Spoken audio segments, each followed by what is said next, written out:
तो दोस्तों, क्या आप एक ऐसा स्मार्टफोन देख रहे हैं जिसकी बैटरी खत्म होने का नाम न ले, तो मिलिए ओप्पो रेनो 15C से। सिर्फ 34,999 की स्टार्टिंग प्राइस में इसमें है 6.57 इंचज का 120 हर्ट्ज एमोलेड डिस्प्ले। कलर्स इतने ब्राइट कि वीडियो देखने का मज़ा 2 गुना हो जाए।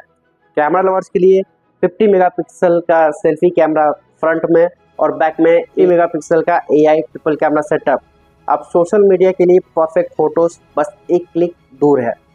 असली जादू इसकी 7000 mAh की बड़ी बैटरी में है और 80 वोल्ट की super would charging. Phone charge होगा सुपर फास्ट और बैटरी चलेगी पूरे 2 दिन।